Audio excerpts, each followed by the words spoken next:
Hola, qué bueno que nos acompañan otra vez aquí. Este es su canal Mares Mexicanos. Este es un día importantísimo, el Día Mundial de los Océanos. ¿Quieren saber qué tenemos que hacer en los siguientes 10 años para cambiar lo que estamos viendo en los océanos? Quédense aquí, vamos a tener un episodio muy bueno. Me va a acompañar una amiga y colega, Tania Escobar, conduciendo este programa y les vamos a decir muchas información que se necesita compartir con todos los mexicanos, con todo el planeta, para cambiar lo que estamos viendo en los océanos. Nosotros somos Mares Mexicanos, contamos historias desde lo más profundo. Comenzamos.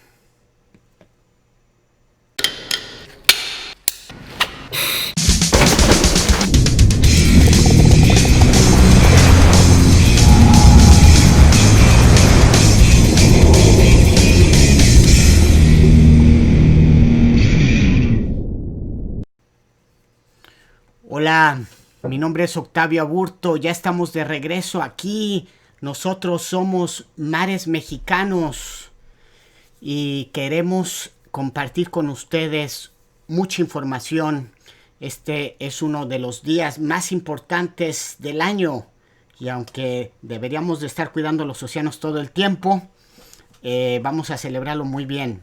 El equipo de Mares Mexicanos, Claudio Contreras Cobb, Paula Stenberg, Diego Gamero, todos haciendo un trabajo para compartir con ustedes muchos datos, muchas fotos, muchos videos, efectos visuales. Pero este día me va a acompañar una amiga a conducir este programa. Antes de eso, antes de presentárselos, por favor, si no se han suscrito a este canal, háganlo. Estamos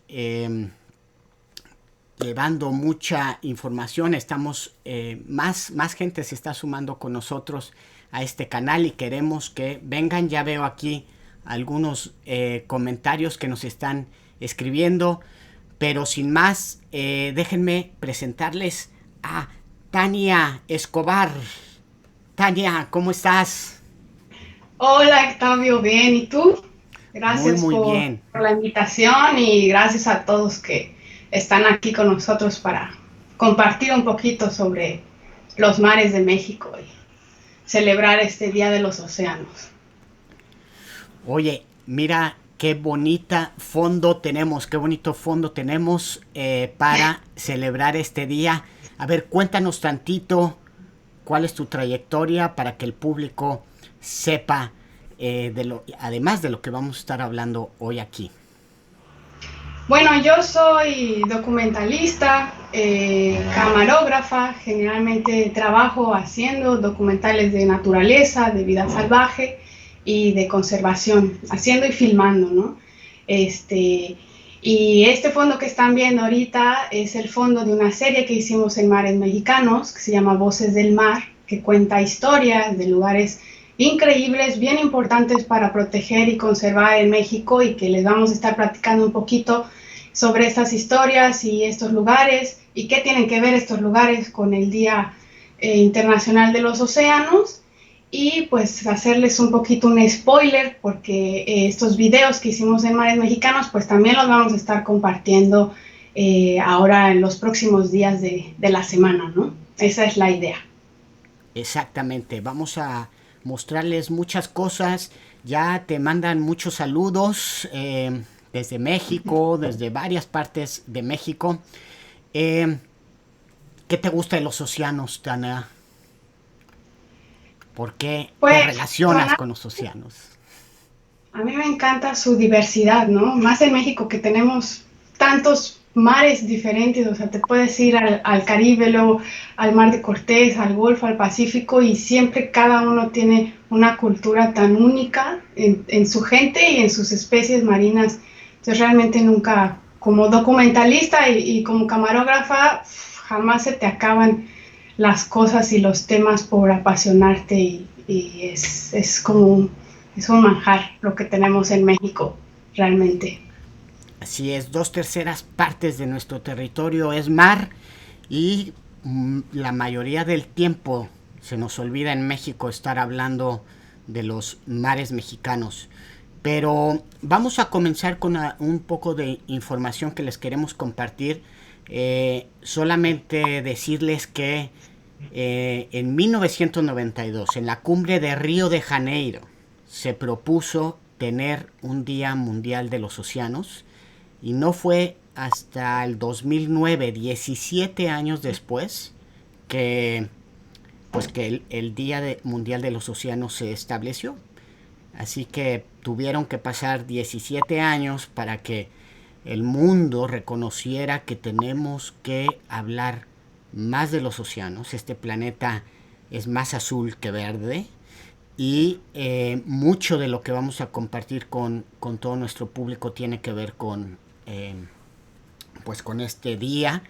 Hay algunas cosas negativas, queremos ser muy positivos. Queremos ser positivos, Tania. Sí, es lo que vamos a enseñar, bueno también, lo que inspira a seguir. Exactamente. Entonces, déjenme explicarles saludos a todos desde Quintana Roo, desde La Paz, Baja California, el Estado de México. Un saludote a todos. Déjenme decir, vamos a comenzar diciéndoles cómo estructuramos este programa para ustedes. Y lo primero que nada, les queremos platicar sobre las metas y los objetivos que tienen las Naciones Unidas para la siguiente década. Estamos en un momento histórico, porque en este 2020 se tienen que repensar muchas de las maneras en cómo nos hemos estado relacionando con el planeta y con los océanos en particular. Las Naciones Unidas tienen todos estos objetivos, 17 objetivos de desarrollo sustentable, y si pueden ver ahí en la pantalla, el número 14 es sobre la vida submarina, todo lo que tiene que ver con el mar, aunque obviamente hay otros sitios, otras metas, otros objetivos que también se relacionan con el mar.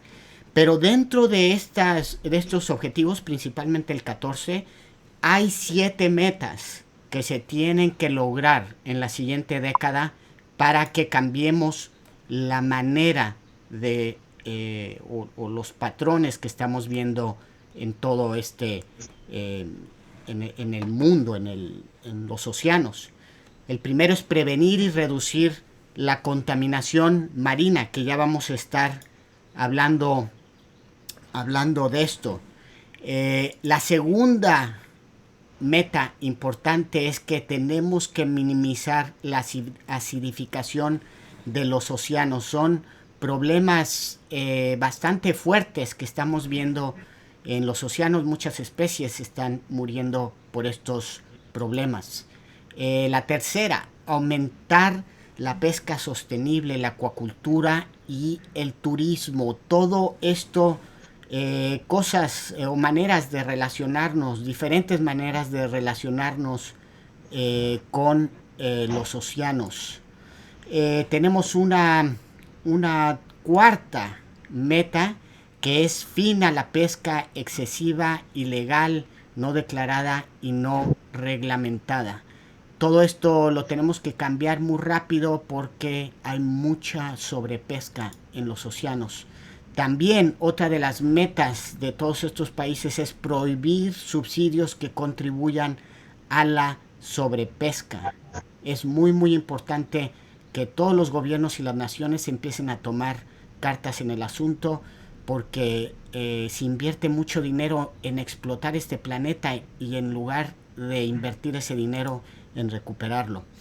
Proteger la resiliencia de los ecosistemas marinos, que quiere decir hay que proteger cómo estos ecosistemas se vuelven más fuertes para resistir todos los cambios que estamos viendo. Y por último, conservar 30% de las costas y mares para el 2030. Tenemos que entender que la biodiversidad marina tiene que funcionar como funcionaba desde que se creó este planeta, y la explotación del hombre tiene que estar separada de todo esto. Entonces, estas metas, las Naciones Unidas se ha dado 10 años para que se cumplan estas metas y estos objetivos, y todos tenemos que participar, todos tenemos que estar atentos a ver cómo colaboramos. Y tal vez, Tania, tú nos podrías platicar antes de entrar ya al show, eh, pues cómo esta producción en la que tú dirigiste, pues en general está relacionada con estas metas.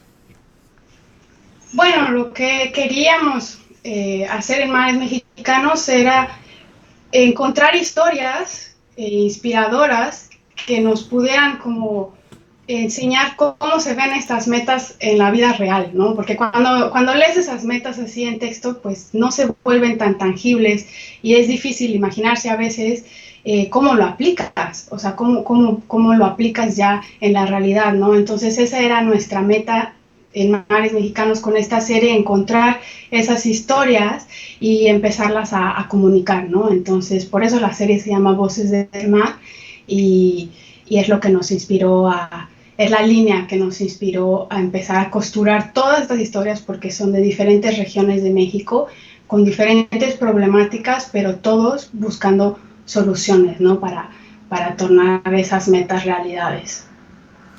Oye, te mandan muchos saludos. Antes de comenzar, vamos ya a comenzar con este programa. Te mandan saludos. Déjame poner aquí en la pantalla. Te mandan saludos desde Querétaro, desde la Ciudad de México, este, todos Wow. desde el Estado de México. Muchos Muchas saludos a gracias. todos y muchas gracias. Me dijo Tania que estaba nerviosa porque era su primer en vivo.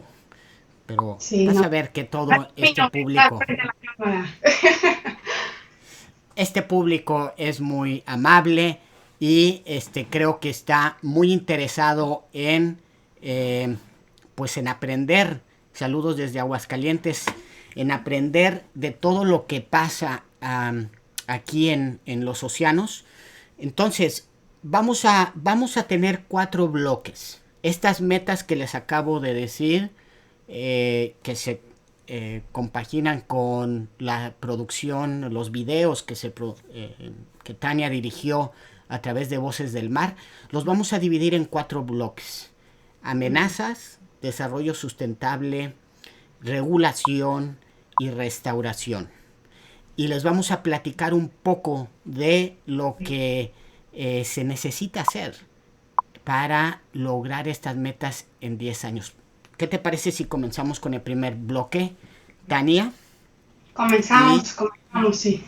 comenzamos. Déjenme platicarles. El primer bloque es sobre las amenazas. Y esto es muy, muy importante. Es el bloque que necesitamos comenzar todos a entender que hay que hacer cambios fuertes. Hemos estado utilizando combustibles fósiles por mucho tiempo y la producción de CO2 en la atmósfera se ha incrementado muchísimo. Ahora ustedes saben que la cantidad de CO2 ya ha sobrepasado un valor que se llama partes por millón en la atmósfera. Estamos a 416 partes por millón. Nunca se había visto esto en los últimos 3 millones de años que tiene la Tierra. Y eso es parte de lo que el hombre, a través de el uso de estos combustibles fósiles, ha hecho. Y pues hemos alterado el ciclo de carbono, de este elemento muy pequeñito, pero ese cambio ha sido muchísimo. Y ese cambio está haciendo o teniendo consecuencias muy, muy importantes. El principal es que estamos viendo un calentamiento de todo el planeta. Y la excepción no son los océanos. El océano también se está calentando. Ese calentamiento lo podemos ver en la Tierra. La mayoría de ustedes seguramente han estado viendo que hay años con mayores sequías y varios problemas asociados a este calentamiento, principalmente en la agricultura. Pero ese calentamiento no solamente se está viendo con estas sequías, también se están derritiendo las capas polares y esa cantidad de agua está impactando el nivel medio del mar. No solamente porque hay más agua en los mares, sino también por la expansión térmica del agua.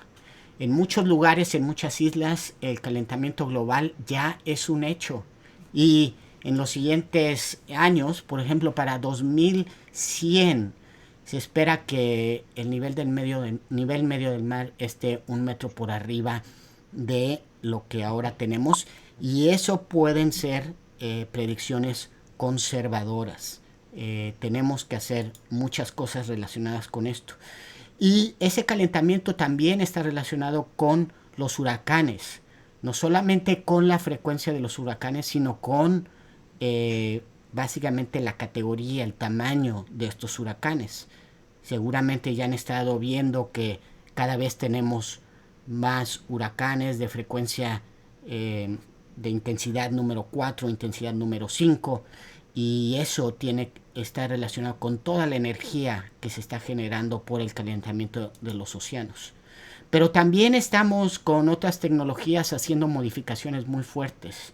Este es un ejemplo, las presas, que aunque se consideran generadoras de energía limpia, las presas han estado deteniendo los sedimentos y los nutrientes que corren a través de todos los ríos. Esos ríos que vemos, o esta presa que vemos aquí en la fotografía, lo que captura antes de la cortina pues son los sedimentos y muchos nutrientes que vienen bajando de las partes altas de las sierras. Todos esos nutrientes se conectan con muchísimos ecosistemas. Y en todo el mundo, por ejemplo, ya solamente 1/3 de los ríos corren libres. Hemos represado 2/3 partes de los ríos en el planeta, y eso ha tenido consecuencias muy muy importantes en los ecosistemas. Imagínense que los ríos son las venas y las arterias de nuestro cuerpo. ¿Qué hacen las arterias de nuestro cuerpo? Bueno, llevan el oxígeno a todos los órganos vitales. Y si se fijan en esa foto aérea, pues son igualitas que nuestras arterias. Llevan los nutrientes, los ríos llevan los nutrientes a muchísimos hábitats, incluyendo las lagunas costeras que vemos en toda la franja o en las desembocaduras de estos ríos. Ahí vemos los humedales, los mejores pastos marinos, manglares, esteros. Ahí todos esos nutrientes se acumulan y pues le dan muchos servicios a los humanos. Pero el represado de ríos ha hecho que todos estos humedales se destruyan. Muchas bocas de ríos se están erosionando, se están pues descomponiendo por la falta de sedimentos, la falta de nutrientes. Eso es muy muy importante. 40% de los manglares se han perdido en los últimos 50 años. Y es importante que hagamos cambios radicales para que esto no siga pasando. Y además los manglares, igual que los pastos marinos, son los ecosistemas que acumulan ese carbono que está en la atmósfera y lo meten en los sedimentos. De hecho, los manglares capturan 50 veces más carbono que las selvas. Imagínense, no solamente estamos poniendo más carbono en la atmósfera con el consumo de nuestros combustibles fósiles, también al destruir todos estos hábitats estamos mandando más carbono a la atmósfera, y eso se acumula en los océanos. Por eso es que hay mayor acidificación en los océanos y muchas especies están muriendo, como los corales. Aquí estamos viendo cómo los corales se van muriendo por esa acidificación. Y hay obviamente especies perdedoras como los corales, pero también especies ganadoras. Aquí les estoy mostrando esa esponja que pareciera ser que tiene colores bonitos, pero la verdad es que es una esponja que está acabando con muchos arrecifes coralinos. Esta esponja tiene sustancias tóxicas. Miren cómo esa sustancia que sale a la hora de que las apretamos. Y esas esponjas en medios más ácidos compiten mucho mejor que los corales. Ahí pueden ver la esponja subiendo por un coral de estos blandos, pareciera ser que lo quema con esa sustancia y además de quemarlos, bueno, los estrangula. Aquí pueden ver cómo esa esponja va apretando al coral y lo va básicamente sofocando hasta dejar, básicamente hasta no dejar nada, ¿no? Incluso ahí pareciera un esqueleto al final de este ataque. Todo esto sucede en unos tiempos tan lentos que a veces no nos percibimos de esto, pero estos arrecifes coralinos terminan así, con estas esponjas que parecieran dedos de la muerte. Todos estos arrecifes coralinos se erosionan y pues muchos de estos arrecifes, estos ecosistemas están así. 50% de los arrecifes coralinos se han perdido y esto es lo que ya tenemos que cambiar y tenemos que hacerlo muy rápido. Tania, pues yo traigo puras malas noticias, ¿verdad? Ya saben cómo soy, para qué me invitan, pero creo que tú vas a tener mejores noticias para los que nos están escuchando. A ver, cuéntanos de las historias que están relacionadas con este bloque, de las dos historias que nos vas a platicar. Bueno, la primera historia con la que quiero empezar es la historia de Puerto Morelos, en Quintana Roo. En el Caribe mexicano tenemos una barrera arrecifal enorme, es de las más grandes del mundo, es la segunda más grande del mundo, se llama arrecife mesoamericano, la más grande es la de Australia. Y esta barrera gigante pues está formado por estos corales que nos platicaba Octavio, y son estos corales con el calcio que crean las montañas y crean los arrecifes. O sea, los arrecifes están siendo formados por estos corales, ¿no? El problema es que, por lo que nos platicaba Octavio, esta barrera que tenemos en México tan especial y tan hermosa, pues se están muriendo los corales que la crean y que la mantienen, ¿no? Entonces, ¿y por qué? Pues por estos cambios en la temperatura. Por ejemplo, los corales, pues los científicos me platicaban que son animales que han vivido por más de 300 millones de años en la Tierra, ¿no? Entonces pareciera que un coral es muy resistente y muy antiguo, pero en realidad, particularmente ahora, resulta que estos animales pues son sumamente delicados al cambio de temperatura en su ambiente. Entonces, con un grado que cambie el agua donde viven, por ejemplo, empieza un proceso que para ellos es muy difícil sobrellevar y es realmente una batalla para ellos. Entonces, por ejemplo, platicando con los científicos, me contaban que en esa área, en el arrecife mesoamericano, sobre todo en frente de Quintana Roo, pues había hace unos años un 30% de esa barrera estaba cubierta de coral y ahora pues solo tenemos cuando mucho un 5%, ¿no? Entonces, eso despertó a los científicos a decir, bueno, pues vamos a ponernos las pilas, a estudiar exactamente qué está pasando y qué podemos hacer para, por un lado, detener este proceso y por el otro lado, pues ayudar a los corales en esta batalla, ¿no? Y entonces este grupo de científicos que está en Puerto Morelos, pues se inventó esta nueva técnica que ustedes están viendo ahora en las imágenes, que básicamente consiste en recolectar huevitos de coral y crecerlos en condiciones controladas en el laboratorio para que se fortalezcan y después regresarlos al mar y volverlos a plantar en las áreas que han sido más afectadas por estos impactos de temperatura y acidificación que nos contaba Octavio, ¿no? Y bueno, la forma en que hacen esto es muy espectacular porque los corales, la forma en que se reproducen, parece que se pusieran todos de acuerdo y en la noche, al mismo tiempo, todos sueltan sus huevos en conjunto. Entonces el mar se vuelve como un espectáculo de fuegos artificiales y entre medio están todos los científicos tratando de recolectar los huevitos para llevarlos al laboratorio y posteriormente volverlos a plantar y ayudar a esta pues restauración de los arrecifes coralinos, ¿no? A mí me gustaría resaltar pues dos cosas, ¿no? Uno, cómo apoyando a este tipo de programas de investigación sí hay muchas formas y cada vez hay más de entender cómo funcionan estos ecosistemas y al mismo tiempo ver cómo los podemos ir ayudando a que se recuperen, ¿no?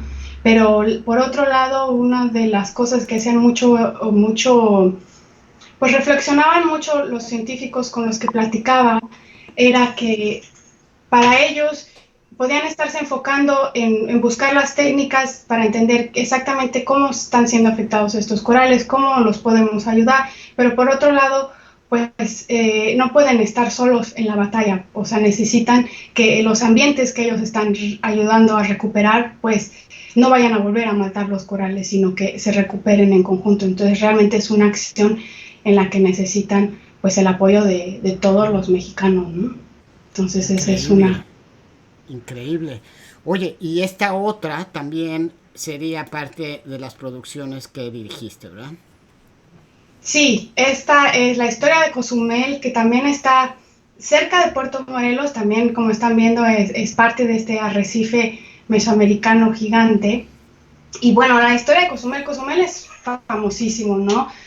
Por sus arrecifes hermosos y es un destino turístico cada vez más famoso en México e internacionalmente. Pero como están viendo aquí, gran parte del área de Cozumel tiene otro secreto que son los túneles o ríos subterráneos, o sea, toda la península de Yucatán, incluida la isla de Cozumel, tienen túneles subterráneos de ríos, el agua dulce corre por debajo, los ríos no corren por arriba, corren por debajo, y toda este, esta red de túneles y cavernas está conectada al océano. Entonces realmente tienen unos flujos bien especiales porque a veces el agua salada y dulce, a veces el agua dulce sale y a veces el agua salada entra. Y entonces ha creado unos flujos bien interesantes y unos ecosistemas que han dado lugar a especies únicas que todavía, en su gran mayoría, ni siquiera hemos descubierto. Los exploradores todavía siguen mapeando toda esta red de túneles. Este, y bueno, algo que me gustaría resaltar aquí es la historia que me contaban los exploradores, que pues estaban súper emocionados descubriendo especie nueva tras especie nueva. Y bueno, una de las cosas que desafortunadamente descubrieron, o más bien afortunadamente, es que estos túneles estaban siendo contaminados por muchos desechos, como pueden ser detergentes, jabones, y entonces casi que todos estos túneles subterráneos estaban pasando a ser usados como si fueran pues una cañería natural, ¿no? Entonces todo esto que se estaba filtrando en el subsuelo, aparte estaba terminando en los arrecifes, ¿no? Entonces pues ahí es cuando ellos empezaron a tocar una alarma y empezaron a despertar el interés de varios grupos, pues para explicarles cómo estaba esto afectando también a los arrecifes. Y una de las reflexiones que me gustaría resaltar y de los cambios que se empezaron a hacer es en el manejo, ¿no? Porque, por ejemplo, en el caso de Cozumel, pues se designa una reserva marina, ¿no? Y está demarcada la reserva.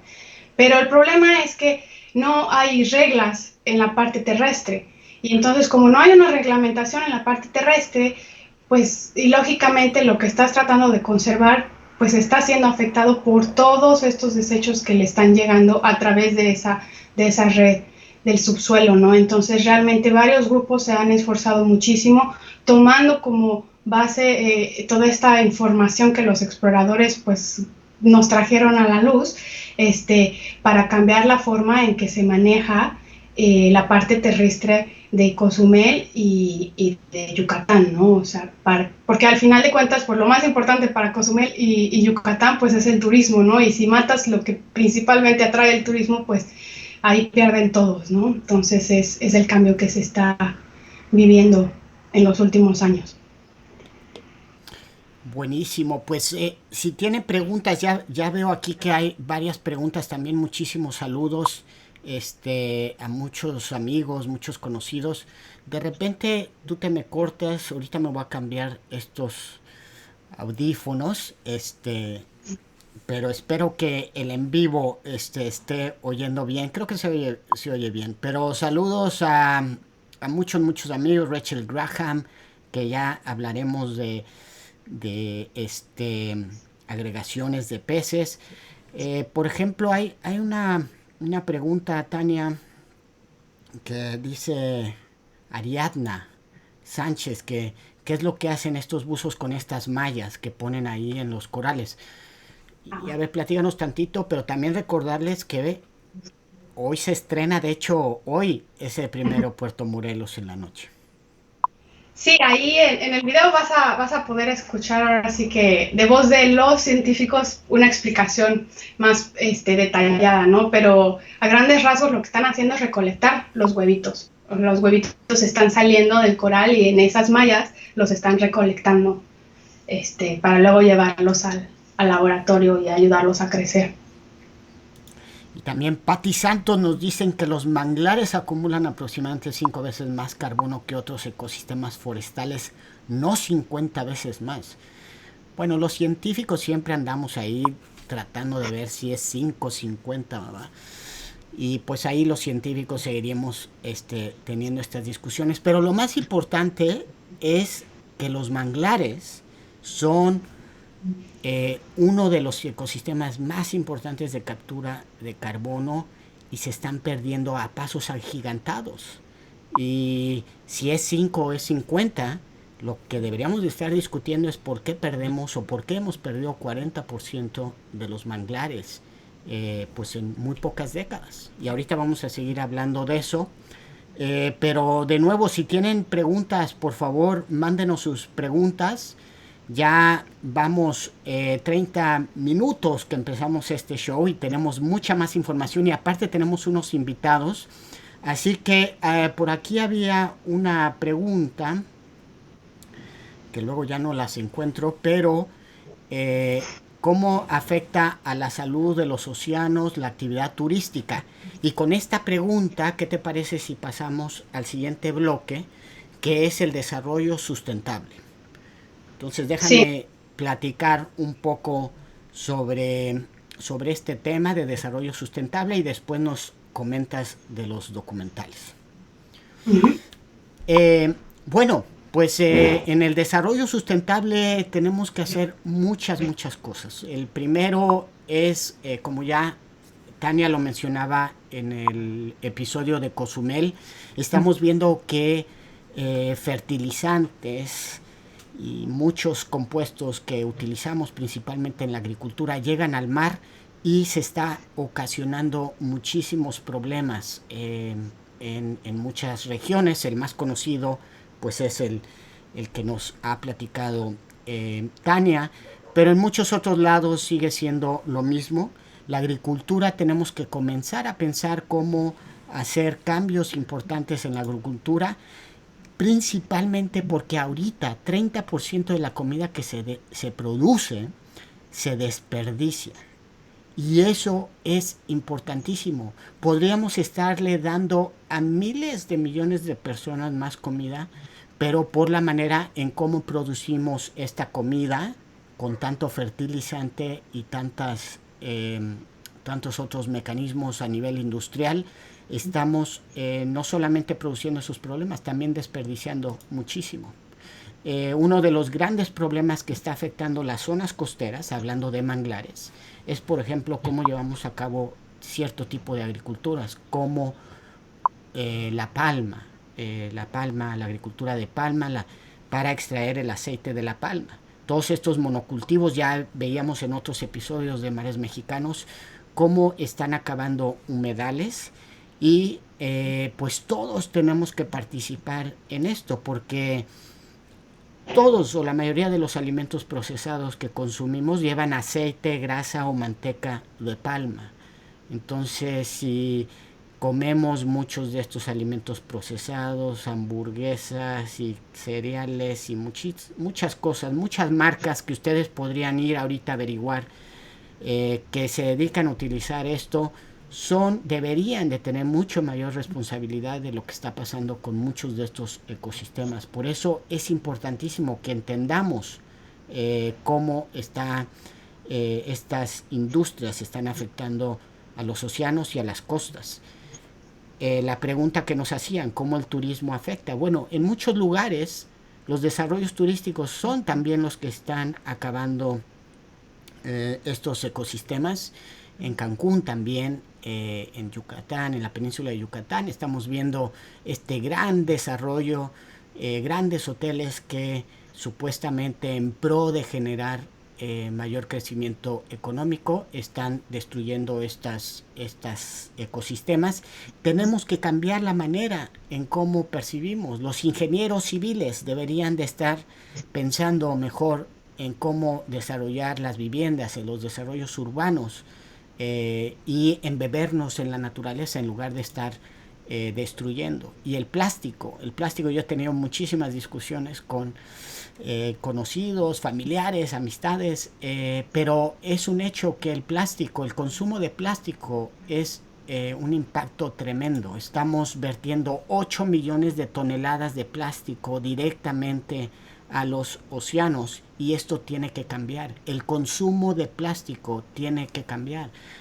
A veces la discusión es de que el problema es si lo reciclamos, el problema es cómo lo reusamos, pero el problema principal es cómo lo consumimos y de dónde viene ese consumo, como esas botellitas de agua, que son uno de los principales problemas que vemos en el mar, pero también muchos otros problemas. El plástico llega, se les atora a los animales. Ahí están viendo un rescate de un lobo marino por parte de la Comisión Nacional de Áreas Protegidas para quitarles esas redes de pesca que se le quedan enredados a estos animales.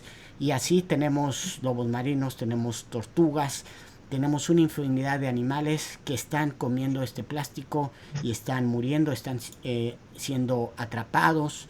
Tenemos que entender que es otra manera, o nos tenemos que relacionar como humanos de otra manera con este planeta. Es momento de pensar que los animales que viven en este planeta también tienen derecho a disfrutarlo y también tienen derecho a vivir sin ningún efecto que los humanos ocasionen. Tenemos que empezar a entender que podemos apreciar la naturaleza, podemos convivir con estos animales.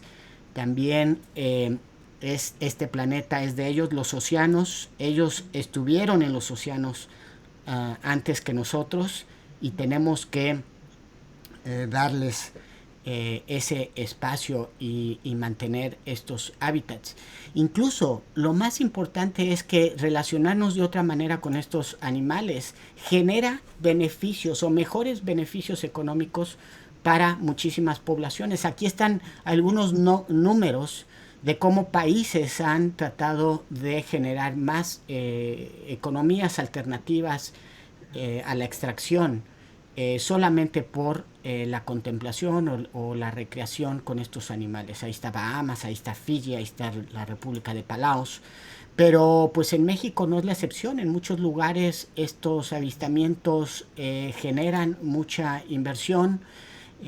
Nadar con tiburones, bucear con tiburones, con delfines, con ballenas, están generando economías muy importantes. Y ahora ya vamos a hablar, nuestro invitado nos va a hablar de lo que está pasando acá con los cocodrilos en Banco Chinchorro, pero todo esto está generando muchísimo interés y unas economías mucho más importantes. A nivel mundial, por ejemplo, 140 millones de dólares se generan por el avistamiento de las mantas gigantes. En México tenemos un lugar, el Parque Nacional de Revillagigedo, que genera muchísimo dinero. Es importante que cambiemos la manera y que enseñemos a las generaciones que vienen a que tenemos que respetar el medio ambiente, porque si no va a haber consecuencias bastante importantes. Es momento de pensar que la riqueza de los océanos está más allá de sacarle cosas. Y por eso, Tania, ¿qué te parece si nos cuentas tu primera historia? Sí, bueno, yo quiero contarles, la primera historia es la de Boca de Camichín. Boca de Camichín es un pueblito que está en un lugar enorme de manglares, es el lugar más grande de bosques de manglar en México, está en el Pacífico.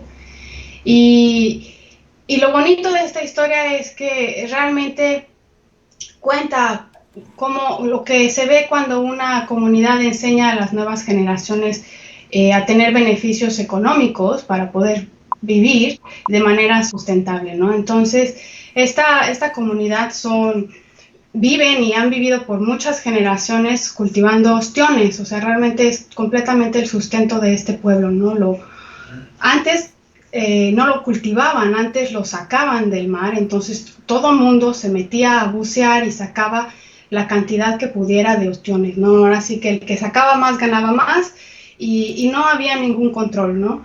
¿Qué pasó? Pues como en muchos lugares de México, pues el ostión se empezó a acabar y la calidad de vida de la comunidad, pues realmente pues comenzó a ponerse en riesgo, ¿no?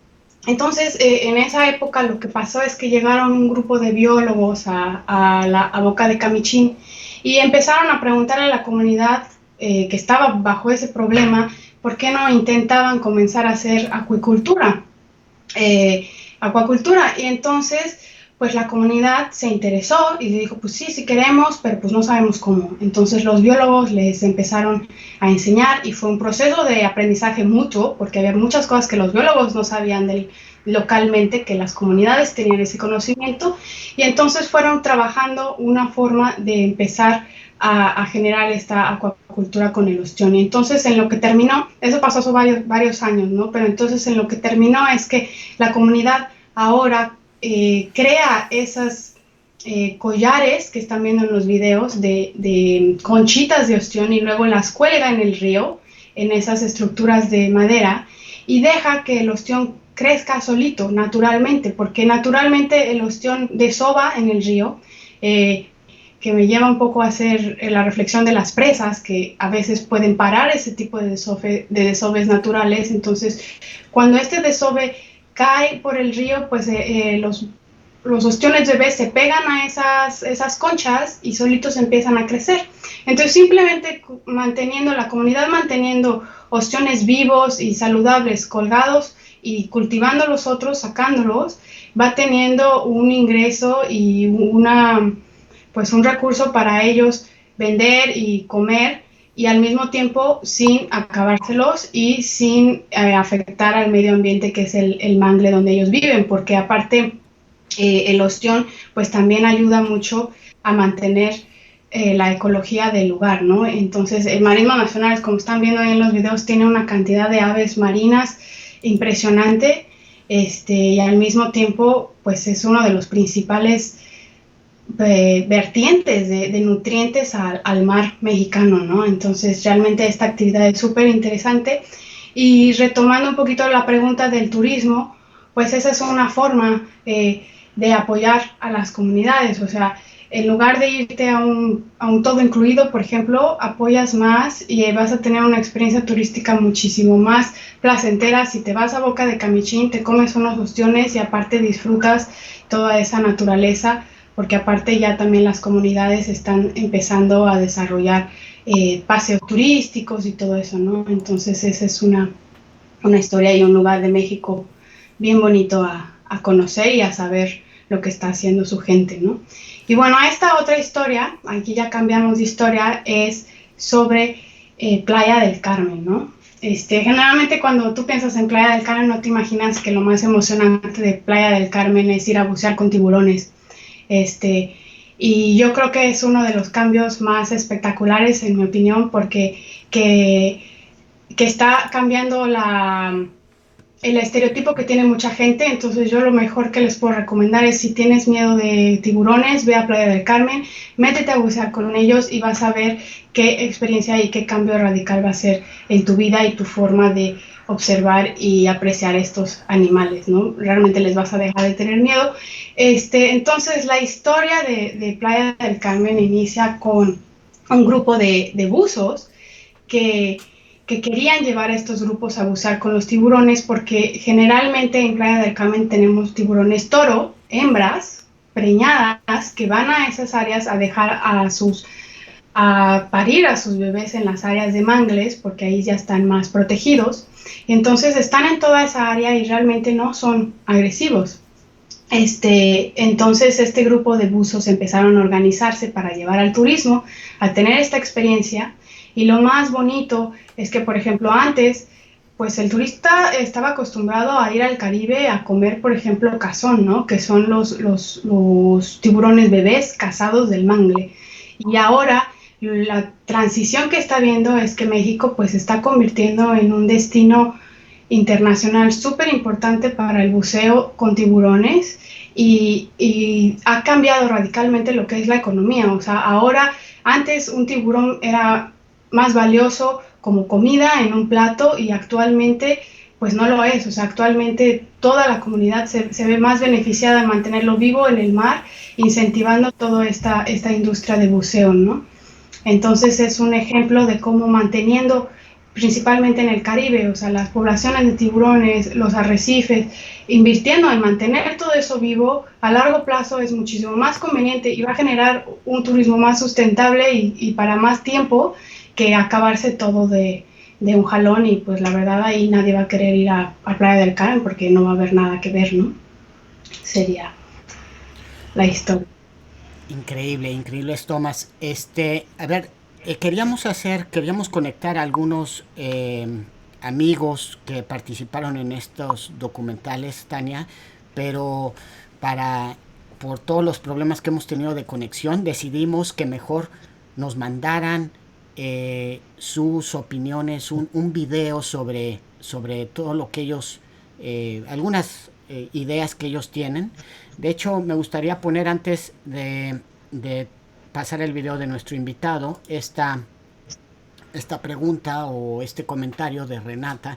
Sería bueno que alguien regule a las compañías de buceo con tiburones porque me ha tocado ver que los alimentan para hacer espectáculos para los buzos. Vamos a poner a nuestro invitado que se escuche su comentario y después podemos seguir con las preguntas.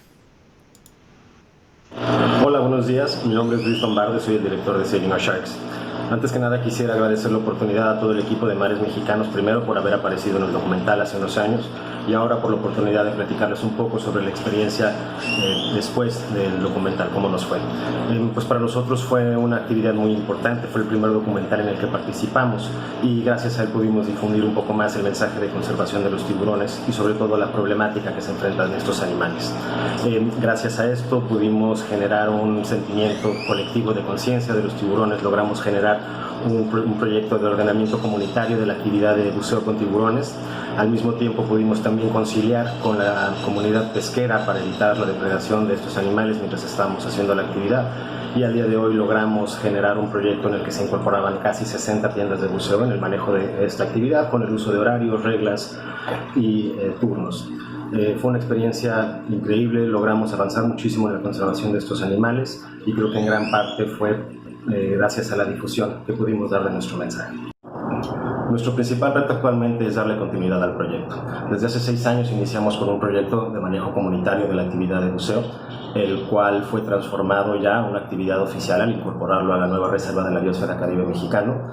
Ya se cuenta con un reglamento, se cuenta con autorizaciones, se cuenta con toda la legalidad de este tipo de actividades, pero desafortunadamente, pues como sabemos, la CONAMPE está en decadencia.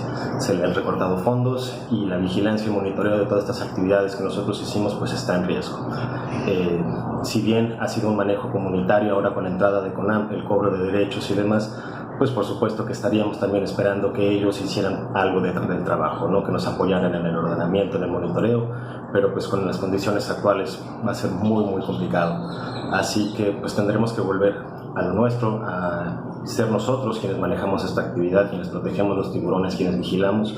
Y pues por supuesto lo más crítico pues son los fondos, ¿no? Estamos en una crisis mundial en donde va a ser muy complicado salir adelante, pero tenemos la certeza de que los operadores de Playa del Carmen son responsables, que quieren tanto a sus tiburones, que van a hacer lo posible para que se mantengan dando este proyecto. ¿Sobre qué deseamos que suceda en los próximos años? Pues bueno, por supuesto que quisiéramos que este proyecto tuviera continuidad. Como lo acabo de decir, va a ser muy complicado por las cuestiones financieras, tanto internas como externas por parte de la autoridad, pero pues nos encantaría poder darle continuidad a esto, que los mismos operadores se siguieran haciendo responsables de su operación sin necesidad de una autoridad que los estuviera vigilando y poder mantener una continuidad en esto. Y por supuesto, pues, multiplicar este proyecto, ¿no? Poder replicar este modelo de conservación que ya hemos encontrado para los tiburones y poder aplicarlo en otras zonas del estado, en donde afortunadamente tenemos un gran potencial turístico, un gran potencial logístico también. Entonces, poder llevar estas actividades a otros lugares sería increíble. Actualmente ya hemos implementado este modelo de manejo en otras actividades como nado y snorkel con cocodrilo en Banco Chinchorro, y estamos trabajando con las comunidades pesqueras de Isla Mujeres también para buscar una conversión al turismo en vez de la pesca. Eso es lo que nosotros desearíamos, que la gente se diera cuenta que vale más un tiburón vivo que muerto. Buenísimo, buenísimo. Pues muchos saludos a nuestro amigo Luis Lombardo, Sí. que participó en el documental, y a todos nuestros amigos de Saving Our Sharks, que están haciendo una labor increíble. Yo quisiera comentar que todo esto es un proceso, a veces, pues obviamente hay discusiones, esta polémica, incluso en la misma ciencia, sobre si es bueno alimentar a los tiburones, no alimentarlos, si protegemos un área y la gente no entra. Hay muchas discusiones que tenemos que estar, pues seguir participando en esas discusiones, seguir incentivando estos diálogos, pero sí es importante contextualizar todo lo que sucede. En todo el mundo, cada año se pescan 100 millones de tiburones, y México contribuye con 10 millones de esos 100 millones. Entonces, en un contexto de este escenario o de este tipo, pues bueno, poder discutir todas estas diferentes alternativas es importante y es válido. Entonces hay mucha discusión, pero qué bueno que esas discusiones se estén dando. Por aquí tenía otra pregunta que quería pasar, que era ¿cómo creen que se puede crear una conciencia real en todos nosotros con respecto al uso del plástico? El uso del plástico parece estar fuera de control. ¿Qué te parece, Tania? Pues sí, realmente sí está fuera de control. Yo creo que hay que empezar, pues simplemente por tener conciencia de que está fuera de control, ¿no? O sea, de que todo el mundo sepa que realmente es un problema, ¿no? Y una vez que identificas el problema, entonces personalmente y también exigiendo ciertas medidas en tu comunidad y a todos los niveles, puedes empezar a tomar las medidas necesarias, ¿no? Entonces yo creo que es hacer conciencia y también comenzar a exigir, ¿no? Y tratar de consumir menos. O sea, muchas veces nos dejamos llevar por comprar cualquier cosa envuelta en plástico, tomar una agüita, tomar un vaso de plástico, y pensamos que no afecta en nada, pero son millones y millones de toneladas. Si tú te pones a contar la cantidad de plástico que tú solita generas en tu bote de basura, te vas a dar cuenta, ¿no? Entonces yo creo que esa es una de las cosas. Y muchas cosas no son indispensables, o sea, no lo necesitas, puedes parar de usarlo, solo que tiene que ser una acción consciente, porque muchas veces lo hacemos inconscientemente, ¿no? Entonces yo creo que por ahí, cayendo en conciencia es como mejor podemos empezar, ¿no? Exactamente. Pues bueno, vamos a seguirle porque todavía nos quedan 2 bloques. Pero gracias por todas sus preguntas. De hecho también, déjenme pasar a esta antes de irnos al siguiente bloque. ¿Cómo me preguntan que cómo afectará la refinería de Dos Bocas en Tabasco? Yo, más que apuntar a algo en particular, los manglares en México tenemos muchos problemas de deforestación de manglares en México, y lo que está sucediendo se puede dividir en varios efectos o varios causantes de esa deforestación. Por ejemplo, en zonas turísticas, ya mencionaba Cancún, hemos visto que en los desarrollos urbanos, el desarrollo hotelero es la principal causa. En Chiapas y en Oaxaca estamos viendo que la palma está destruyendo la agricultura de palma. En otros lugares como Sinaloa, Nayarit, la camaronicultura está afectando estos esteros, estos bosques. Y en mucha parte del Golfo de México, la industria petrolera es la que ha contaminado muchos de estos lugares. Lo que desde mi punto de vista se debe de hacer es que estas empresas tienen que realmente llevar al medio ambiente por encima de cualquiera de sus ganancias económicas, es decir, si realmente quieren obtener ingresos por una actividad, cual sea esa industria, deberían de realmente poner el medio ambiente por delante, y si cuesta muchísimo tener estas estrategias para no contaminar, pues eso es lo que tienen que invertir y no al revés. Entonces, sí hay que cambiar mucho de lo que está pasando, principalmente en el lado del Golfo de México con los manglares. Pero vayámonos al tercer bloque, Tania. Vamos a hablar de regulación.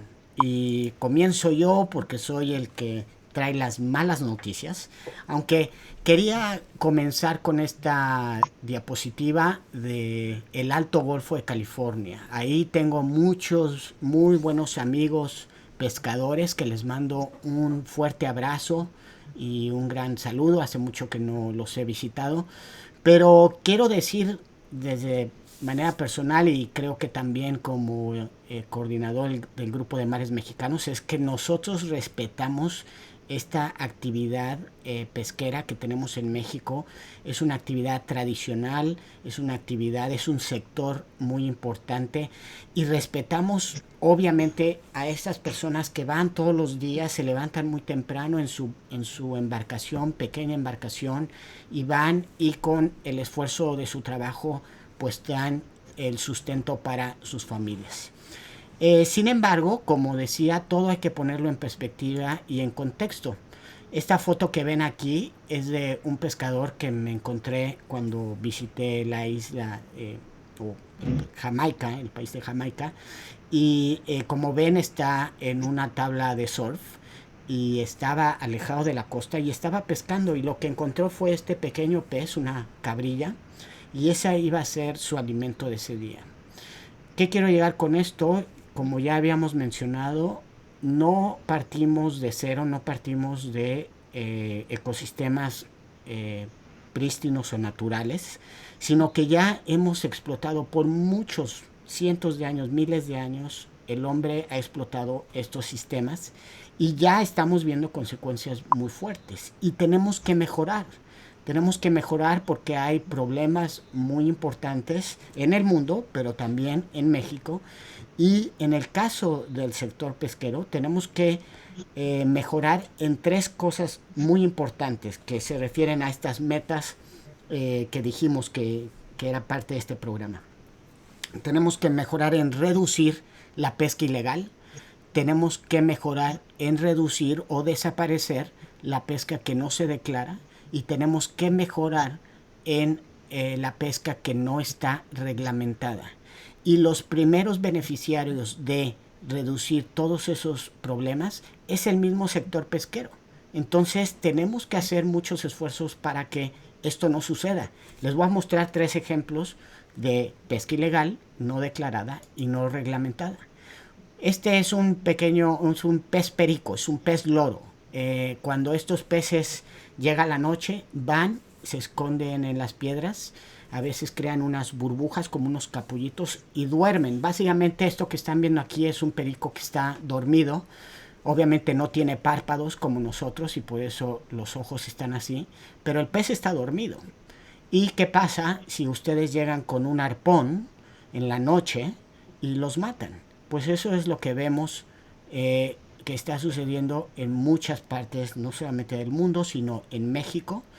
Y estos peces son cazados indiscriminadamente con esa pesca ilegal, porque en México la pesca comercial, la pesca que se vende, no puede ser cazada con arpones o de la manera que les estoy mostrando. Eso tiene que desaparecer.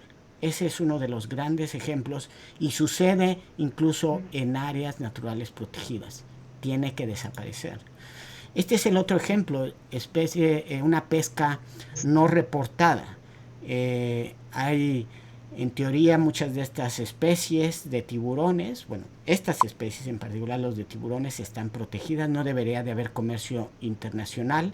En México no se deberían de pescar en menos de 5 millas a la costa, y sin embargo están autorizadas estas especies cuando no son objetivo. Es decir, si alguien va y pesca y está pescando un pargo o otras especies y el tiburón cae en la red, pues entre comillas está autorizado, pero o al menos no hay delito. Pero el problema es que realmente se lleva a cabo mucha de esta pesca porque la aleta de tiburón es muy valiosa en los mercados y esto no se reporta. Esto es lo que tenemos que acabar. Hay mucha falta de transparencia en toda esta comercialización y eso es lo que el sector pesquero tiene que mejorar. El otro ejemplo, el último ejemplo, es la pesca no regulada. Esto que les estoy enseñando aquí es un sitio donde llegan todos estos peces para reproducirse. Ya en otros episodios les he platicado, son sitios donde las especies llegan, se congregan en números muy altos y ahí es donde desovan estos peces. Si ustedes traen una red, en poquito tiempo podían acabarse con todos esos peces que se juntaron con el propósito de reproducirse. Y si bien las ganancias, si bien el esfuerzo es mínimo y las ganancias son muchas, el gran problema y la gran incoherencia de hacer este tipo de actividad, es que todo lo que ven ahí, además de vísceras de los peces, todos los amarillos y todos los blancos son huevos y esperma de estos peces que nunca van a ser fecundados. Es decir, esas poblaciones nunca van a ser repobladas porque todo estos gametos, estos huevecillos, básicamente van a terminar en la basura, en la tierra. Eso es una incoherencia y no debería de seguir pasando.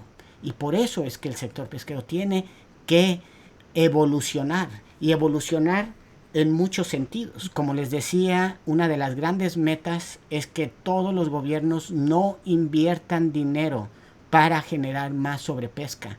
En el mundo se invierten al año 35,000 millones de dólares en subsidios pesqueros.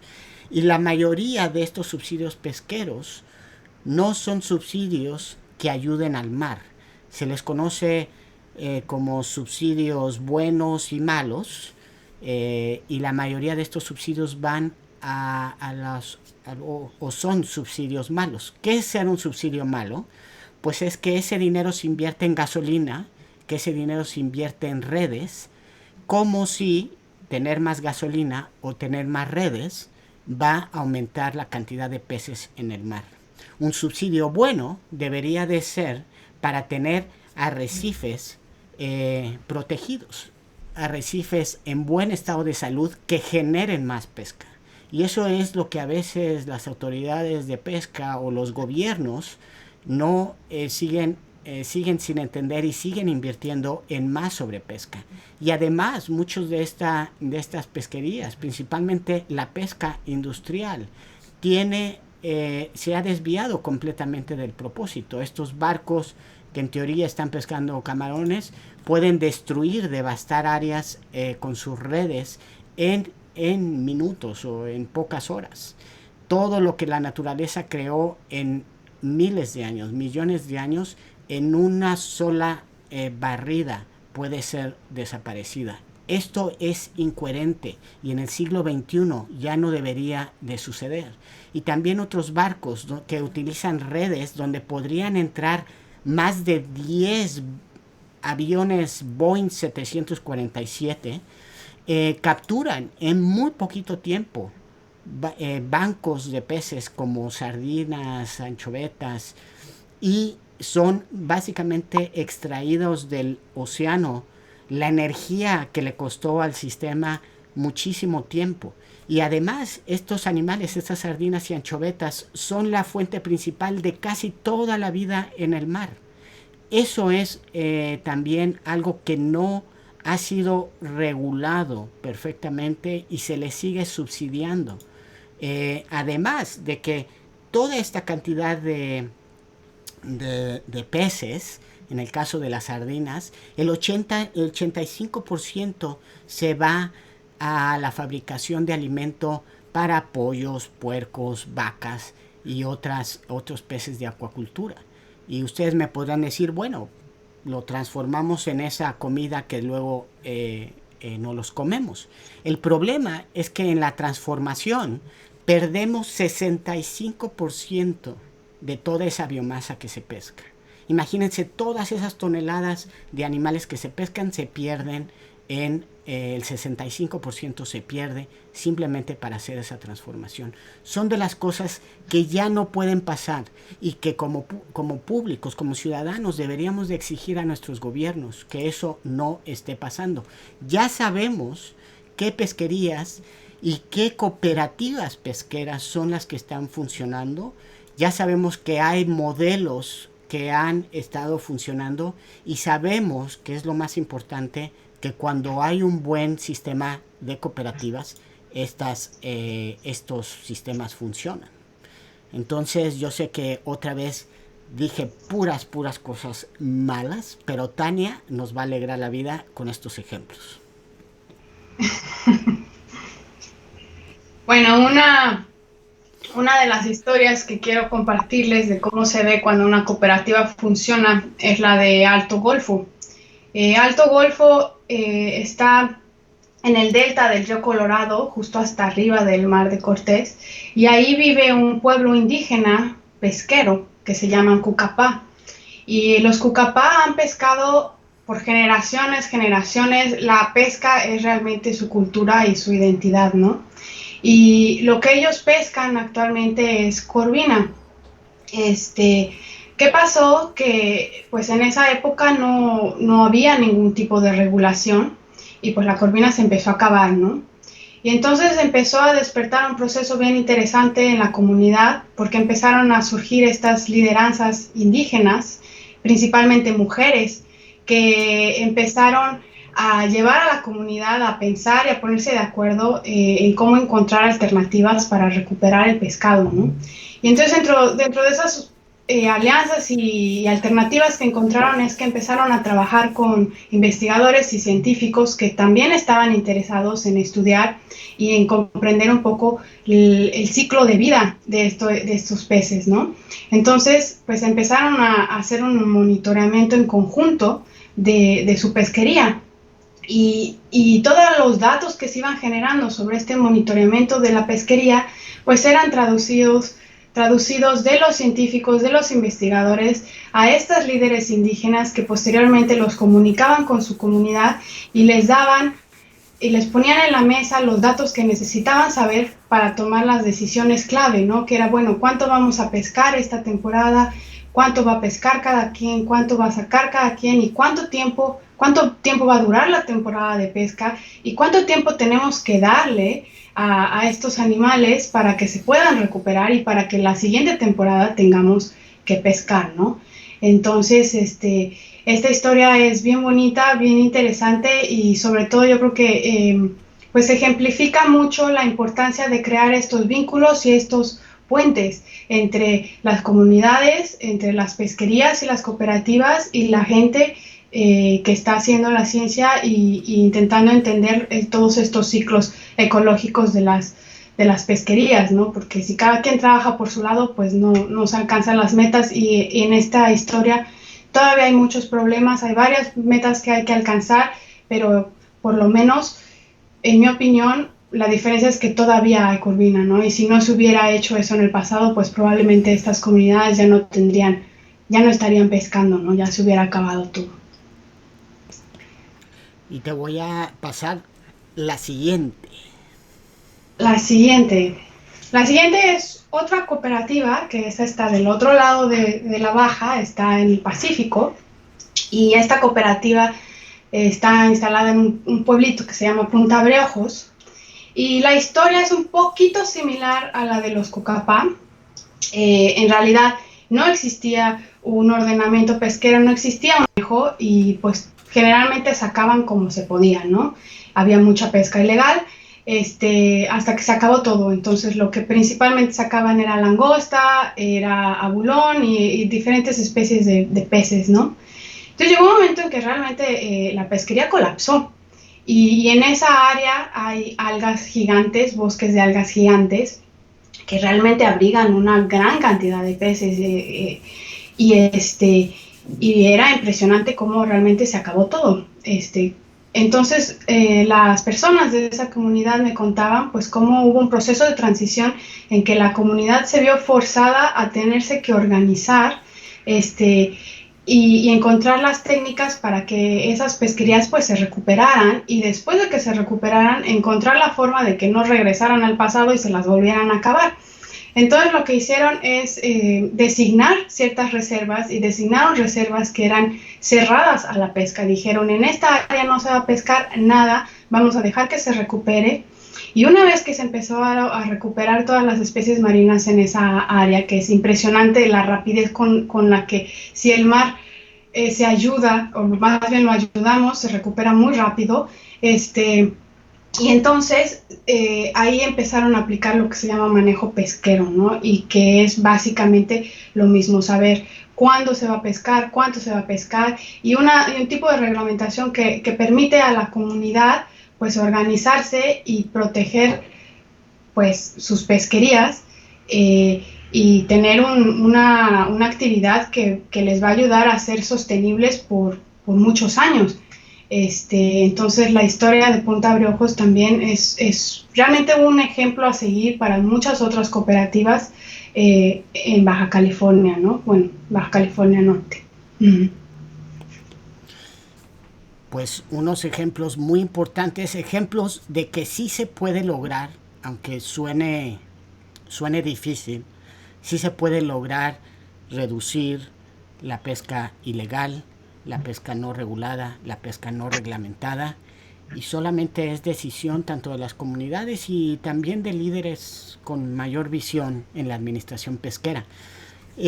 Ya vamos, qué bueno que nos están acompañando, estoy viendo que se han quedado aquí en toda la transmisión, ya llevamos 1 hora, 12 minutos, nos vamos a ir al siguiente bloque, estoy viendo aquí todas sus preguntas, ahorita las vamos a pasar porque están incluso relacionadas con el siguiente bloque también. Solamente voy a poner esta. ¿Creen que debería haber una materia en las aulas de educación básica enfocada sobre conservación de los mares y océanos? Yo digo que sí. ¿Tú qué crees, Tania? Indispensable, indispensable. Y es justo lo que intentamos un poco hacer con estos videos de mares, ¿no? O sea, nosotros somos facilitadores, o sea, las historias están ahí, la información está ahí, pero pues muchas veces no está llegando a la gente adecuada, ¿no? Y la gente más importante a la que tiene que llegar, pues también son las próximas generaciones, ¿no? Entonces sí, tenemos que exigir que se enseñe en las escuelas. Y además lo trágico, o sea, para mí, digo, igual estoy siendo un poco exagerado, pero sí lo trágico es que los libros de texto, pues cuánto material de los mares y costas mexicanos aparece en los libros de texto.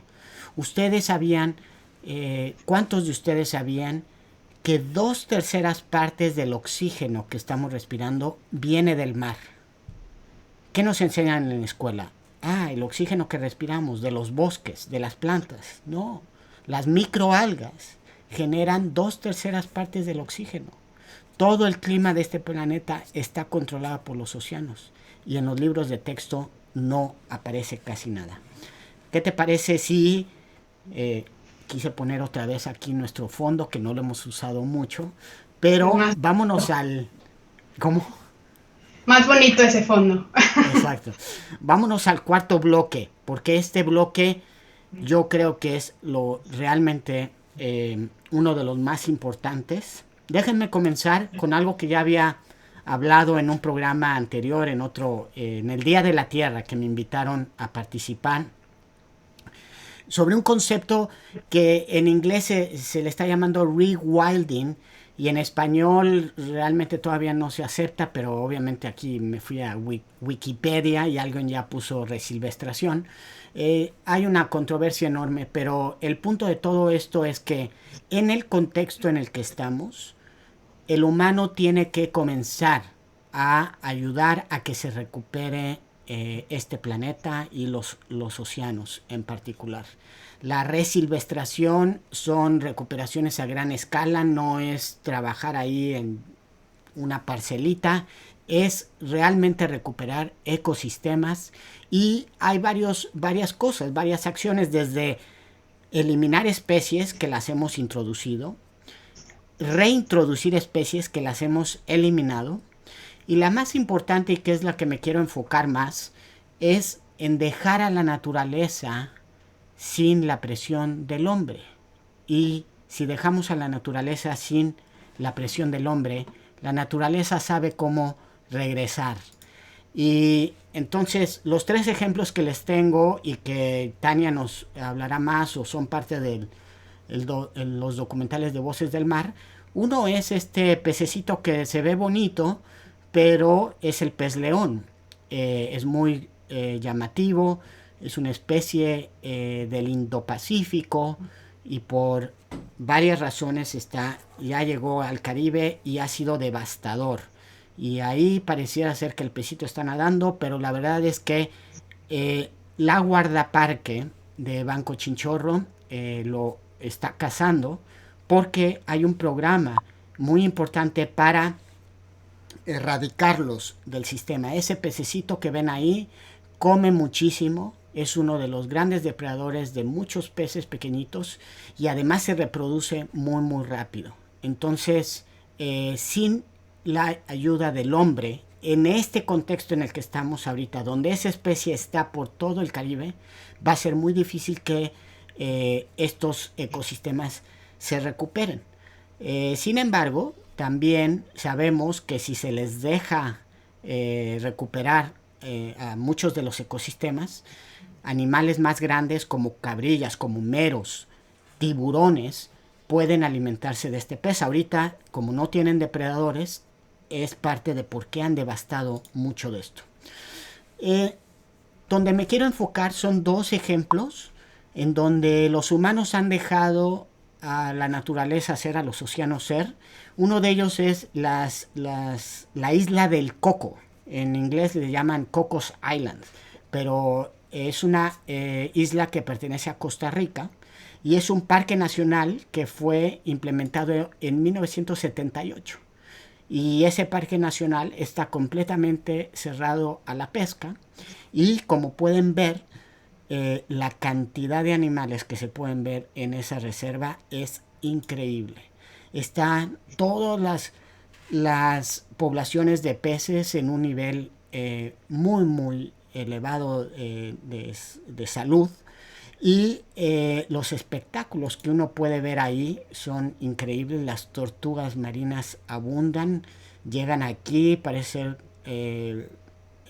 agregarse, reproducirse y después ir al continente a desovar todos los huevos, pero en este parque nacional se pueden ver poblaciones de peces, poblaciones de tortugas muy muy abundantes, y obviamente los depredadores tope como los tiburones son los que reinan en estas islas y en los islotes. Hay muchísimas especies de tiburones, tiburones tigre, tiburones galápagos, muchas especies de tiburones, pero el tiburón de arrecife puntas blancas, que es una de las especies que ha sido diezmada en muchísimos lados, incluyendo México, es los tiburones que dan un espectáculo al anochecer. Esto que están viendo aquí es un buceo en la noche y es un buceo con más de 400 tiburones de estos peces, más de 400 de estos tiburones que salen en la noche a buscar peces que están dormidos. Ellos no llevan arpones, pero van y cazan estos peces. Ahí se ve uno que va tratando de escapar de estos depredadores y miren, al final pues muchos de ellos no la cuentan. Pero ese es el rol de los tiburones. El rol de los tiburones es mantener ecosistemas sanos, saludables, y lo más importante de esta reserva es que atrae una cantidad de turismo enorme. Este espectáculo de nadar en la noche con más de 400 de estos tiburones es algo que podría ser un espectáculo en cualquier lado. Perdón. El otro ejemplo que les quería comentar es este archipiélago que está en Cuba. Se llama el archipiélago de los Jardines de la Reina. Y este archipiélago son cayos, están 100 kilómetros fuera de la costa, y es un lugar que el general Castro cerró y decidió cerrarlo para que se conservara.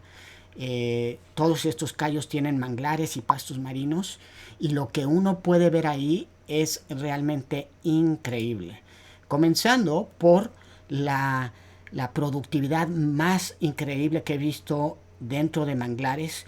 Yo me he sumergido en muchísimos manglares a lo largo de México, he snorkeleado, y en todos, básicamente, o en muchos de ellos, no he visto lo que están viendo aquí en esta fotografía. Es una cantidad de vida. Los manglares son los hábitats de guardería por excelencia, y todos estos animales ayudan a que estas poblaciones crezcan y después se vayan a otros sitios como los arrecifes.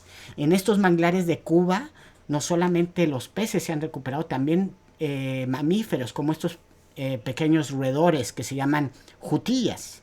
Y esas jutillas son el alimento para otros depredadores como los cocodrilos.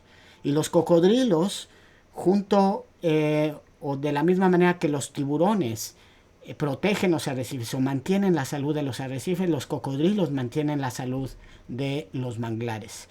Todos estos ecosistemas se conectan, se interconectan, los manglares, los pastos marinos y los arrecifes coralinos, y esta es la razón de por qué uno va a Jardines de la Reina, a Cuba, y vean estos arrecifes todavía en un estado mucho más saludables de los que les presenté al principio de este programa, con todos los elementos que deberían de estar ahí, los grandes meros, los grandes tiburones y todos estos arrecifes, estos corales vivos, coloridos, como debería de ser.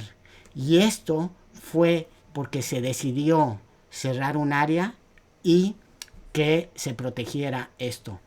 Pero cuéntanos, Tania, ¿hay algún ejemplo de esos en México? Sí hay un ejemplo que muchos hemos escuchado, yo creo que porque fue realmente inédito y choqueó al mundo, si podríamos decirlo, que es la historia de Cabo Pulmo. Haciendo un resumen para los que no conocen la historia de Cabo Pulmo, pues realmente era una comunidad, igual que muchas otras, que se dedicaba de la pesca, y llegó un momento en que pues se acabó, ¿no? Y justo la región donde está ubicado Cabo Pulmo, pues tenemos arrecifes, los pocos arrecifes que hay en el Mar de Cortés, y realmente era un lugar estratégicamente muy importante para la fauna marina y los peces del área. Entonces, pues cuando se empezó a acabar todo, pues la misma comunidad tuvo que tomar decisiones radicales, y para la época, el tipo de decisiones radicales que tomaron, pues ahora podemos realmente ver el impacto del compromiso que tuvo esa comunidad de Cabo Pulmo con esas decisiones, ¿no? Entonces lo que decidieron es, ellos me cuentan que llegó un momento en que pues salían y les salía más caro la gasolina y el esfuerzo que lo que lograban regresar con pescado, ¿no? Entonces decidieron, pues ¿sabes qué? Vamos a cerrar y vamos a dejar de pescar, nadie va a pescar. Pero al mismo tiempo que ellos estaban comprometidos a dejar de pescar, pues también pidieron hacer una reserva marina, porque de alguna forma necesitaban ayuda del gobierno mexicano para evitar que otros vinieran a pescar lo que ellos estaban conservando, ¿no? Que es la pesca ilegal, uno de los mayores problemas que también estamos enfrentando. Entonces, una vez que hicieron eso y había un compromiso por ambas partes de hacer una reserva marina que no fuera abierta a la pesca y que la misma comunidad estaba comprometida a protegerla, pues los resultados fueron increíbles. O sea, esos arrecifes y esa área de Cabo Pulmo aún se sigue recuperando, o sea, todavía no está cerca de lo que nos contaba Octavio como debería de ser, como en el área de Cuba, pero sí enseña o nos da un ejemplo de realmente cómo, inclusive cuando ya está llegando al punto de colapso, con decisiones bien tomadas y justo en este momento, que son momentos claves para tomar esas decisiones, todavía estamos a tiempo de recuperar lo que se está perdiendo, ¿no? Entonces, por eso ha sido súper importante como llevar la historia de Cabo Pulmo a otras comunidades, porque sienten que no son los únicos, les ayuda a empoderarse y a empezar a defender lo que es suyo y de los mexicanos, ¿no? Y a exigir a los gobernantes y a los líderes que den las condiciones para crear esas reservas marinas y protegerlas, ¿no? Y otra amiga que participó en estos documentales nos mandó un video, quiero que le escuchen, y son sus palabras básicamente saliendo desde el fondo de su corazón. Le mandamos muchos saludos a la comunidad de Cabo Pulmo. A ver, Judith, platícanos. Hola, buenas tardes. Muchas gracias por estar en este canal, siguiendo a Mares Mexicanos. Les envío un cordial saludo desde Cabo Pulmo. Mi nombre es Judith Castro Lucero, soy habitante de la comunidad de Cabo Pulmo. Me disculpo por no poder estar en vivo en este programa, pero hemos tenido bastante problemas de comunicación con internet y demás. Entonces, pues en esta ocasión voy a grabar este videíto para mandarles primero un saludo cordial a todos y platicarles un poquito cómo es o cómo ha sido este proyecto de Cabo Pulmo, cómo ha sido la difusión o cómo nos ha ayudado la difusión que se le ha dado al proyecto de Cabo Pulmo.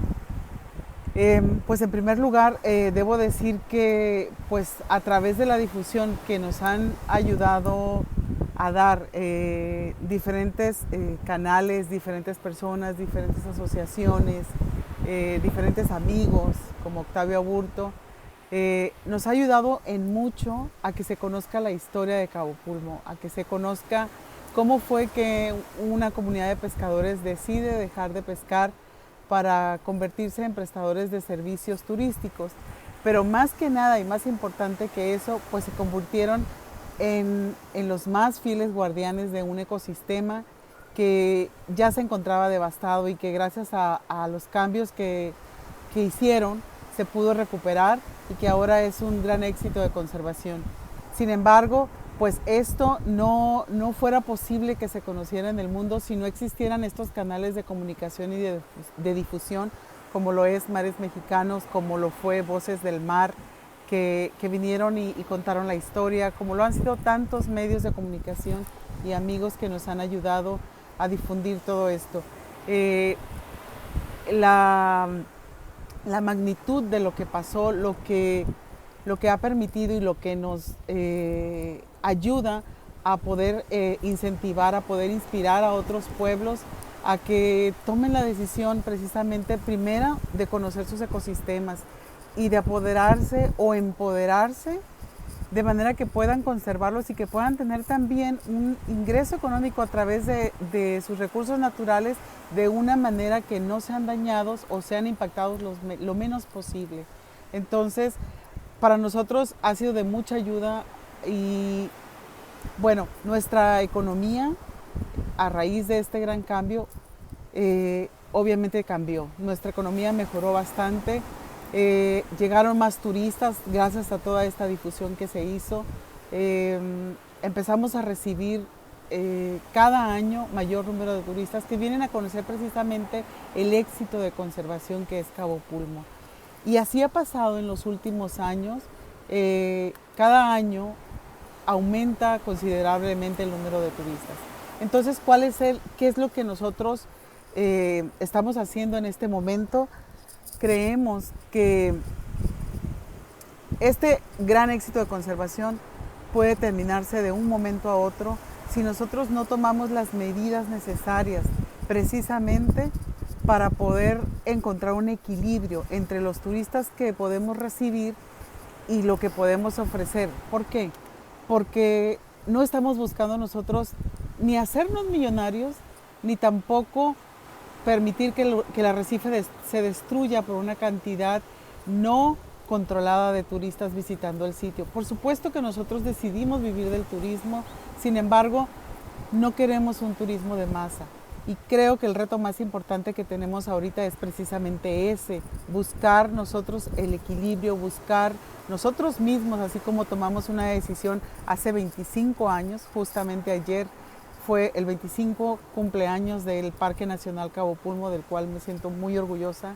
Entonces, tenemos nosotros que volver a tomar decisiones difíciles, decisiones donde tenemos que buscar nosotros mismos controlar el flujo de turismo que llega a Cabo Pulmo, porque queremos que cada uno se lleve precisamente una de las mejores experiencias de su vida buceando en este arrecife. Entonces, para nosotros es un gran reto y bueno,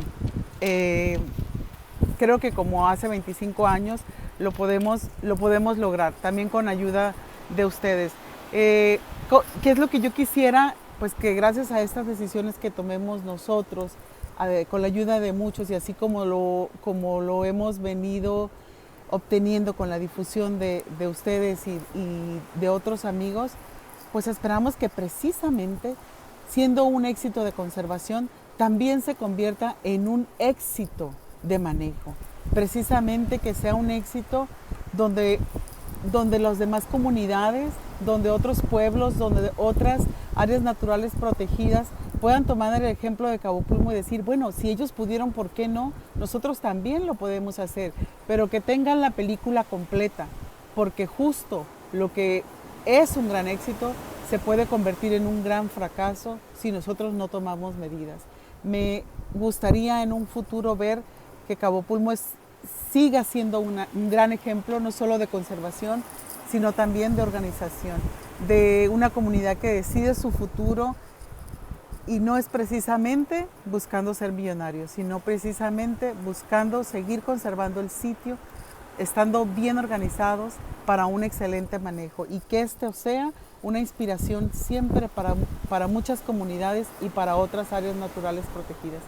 Les dejo un gran saludo y mis mejores deseos para que esta situación que no nos ha permitido celebrar el 25 aniversario del parque pronto pueda pasar y podamos tener un festejo, cómo no, a finales de año. Muchísimas gracias y que tengan un excelente día. Qué bonitas palabras. Hermosas las palabras de Judith, sí, muy importantes también.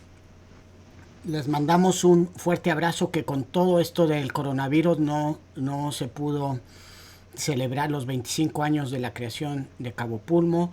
El cumpleaños de Cabo Pulmo fue el sábado y un fuerte abrazo a todos ellos. Ya vendrán mejores tiempos y a todos los que han participado, todos los que han estado en el frente de batalla, los saludamos y les mandamos un fuerte abrazo.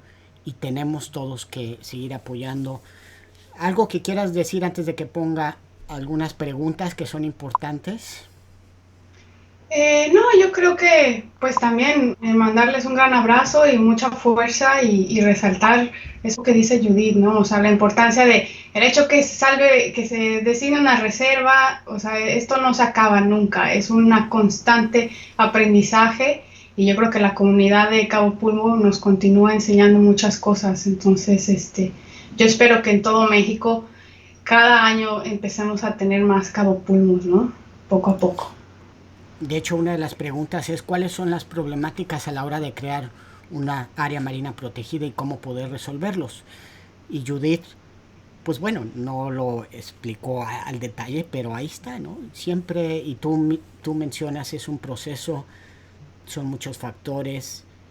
Además creo que tenemos que cambiar esta visión de que el área natural protegida pertenece pues a un estado, a un gobierno, cuando los que viven ahí, cuando los que enfrentan los problemas día al día pues son las comunidades. Entonces tenemos que empezar a cambiar el modelo. Sí. Sí, la forma en cómo se apoya a esas comunidades y cómo se da a conocer las labores y los compromisos que están tomando, ¿no? Ellos necesitan el mayor apoyo. Y también de un gran amigo que pronto lo vamos a tener aquí, Fulvio Ecardi. Nos dice que qué nos pueden decir sobre zonas de no pesca o refugios pesqueros. ¿Quieres que yo diga algo? Bueno, digo algo rápido y después tú complementas. Yo creo que son muy importantes, ¿no? O sea, a mí me llamaba mucho la atención lo que me platicaban en Cabo Pulmo, que por ejemplo cuando se empezó a recuperar, pues había gente y la misma comunidad comenzó a poder pescar fuera del parque, porque ese refugio que estaba creando dentro del parque estaba aumentando la cantidad de peces. Entonces, en realidad una cosa no invalida a la otra. Realmente tener pequeñas zonas, o mientras más grandes las zonas de no pesca que permiten a los animales recuperarse, pues es la mejor forma de también mantener a las pesquerías y mantener la economía pesquera. O sea, yo creo que se complementan con ese tipo de manejo, ¿no? Sí, y hay una herramienta que tiene ese nombre.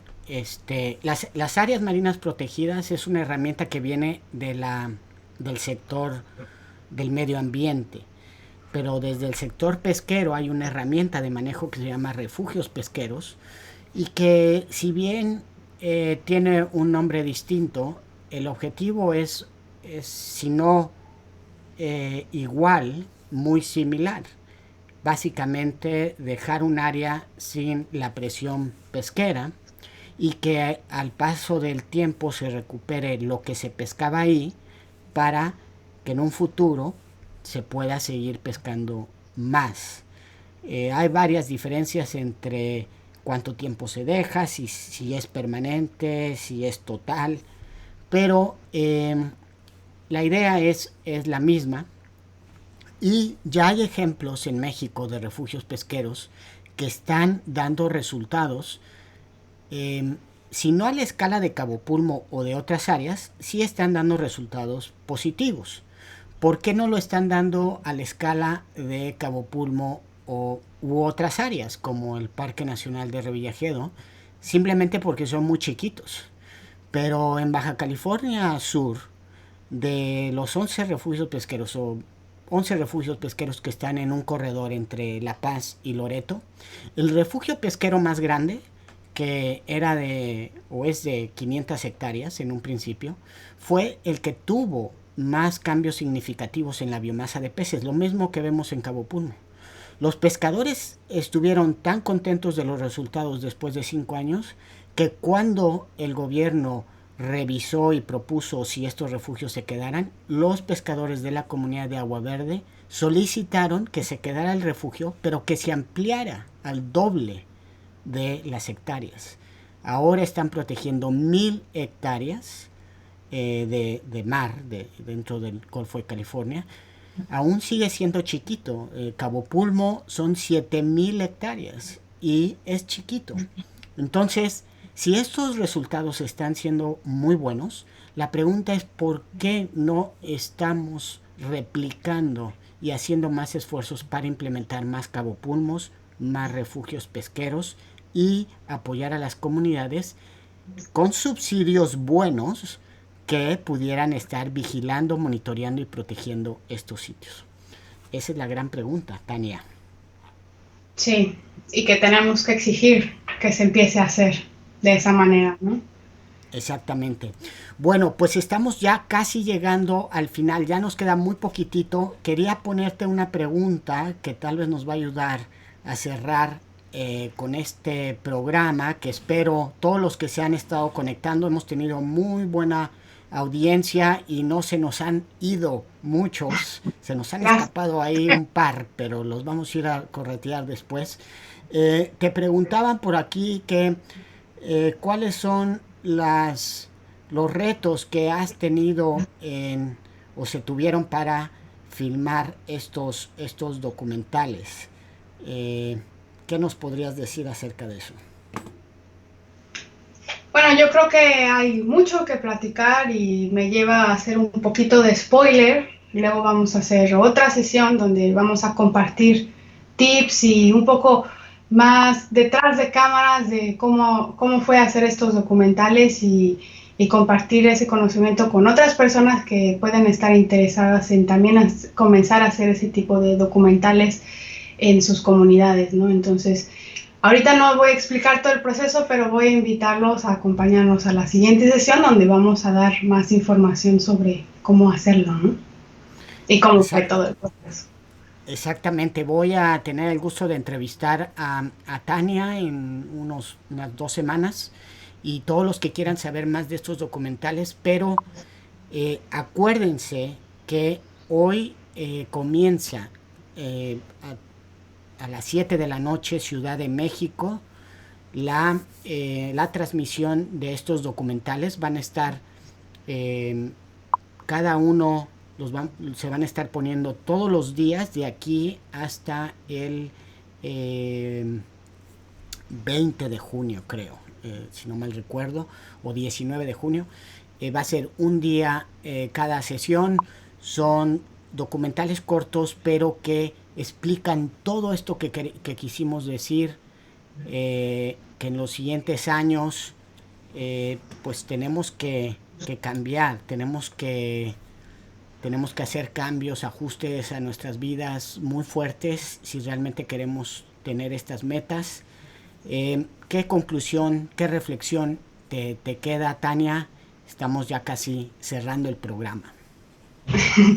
Bueno, me queda invitarlos a seguir la serie. Se va a estar transmitiendo, como dice Octavio, en el canal de Facebook y YouTube a las 7, creo, ¿no? Y sobre todo, pues, generalmente no tenemos mucha idea de todo, o más bien tenemos una idea de lo que está pasando, pero es una idea muy remota, ¿no? Entonces, lo que a mí me gusta mucho de este trabajo es que son las personas de esos lugares que nos están contando sus historias y lo que piensan, ¿no? O sea, no somos nosotros, son ellos los que están solo usando esta plataforma para contarnos su historia, ¿no? Entonces, para cerrar, les vamos a enseñar un poco de todos los personajes que nos van a estar acompañando en los próximos días y contando pues cómo ha sido para ellos todos estos problemas que estuvimos platicando y cómo han encontrado la forma de alcanzar esas metas y que lo siguen haciendo, ¿no? O sea, no es una cosa que se acaba. Yo creo que eso merece mucho reconocimiento y mucho apoyo y realmente es muy inspirador escuchar a esas personas. Entonces los invito a conocer sus historias y pues a suscribirse y seguirlos, ¿no? Muy bien, pues saludos a Cozumel, saludos a todos los que estuvieron con nosotros, les mandamos muchos abrazos a todos. Ahí en el canal de YouTube ya van a poder ver todo esto. Mi reflexión también es que tenemos que hacer grandes cambios. Yo estuve dando las malas noticias durante todo el episodio, así que si quieren seguir o si no quieren que haya cambios y sigamos con todos estos problemas, pues obviamente me pueden hacer caso a mí. Pero si realmente quieren que este planeta cambie, si quieren que veamos que tanto la humanidad como la vida de este planeta florezcan, pues le deberían de hacer caso a Tania y vean estos documentales, porque todas estas comunidades nos están mostrando un ejemplo claro de que sí se puede y lo tenemos que hacer pronto. Los vamos a dejar con un último videíto que son las voces del mar. Nos despedimos de todos, nos dicen que excelente trabajo. Salúdame a Tania, Roberto Miranda, todos te están mandando muchos saludos. Por favor, vean estos documentales. Tania, nos vemos pronto, te mando muchos saludos. Vean este último documental y nos vemos el jueves. Perdón, otro anuncio, el jueves, esta semana es muy importante. El jueves viene otro invitado, Eric Higuera, nos va a hablar de un ejemplo o de la vida marina que sucede en México, así que no se lo pierdan. Jueves 5 de la tarde, Ciudad de México, otro en vivo. Y toda la semana vamos a estar celebrando los mares mexicanos. Así que les mando un abrazo. Me encantó, gracias por toda la información, Fernanda, María de la Cruz, Manuel Campos. Les mandamos un abrazo. Nos vemos, Tania. Saludos. Chao.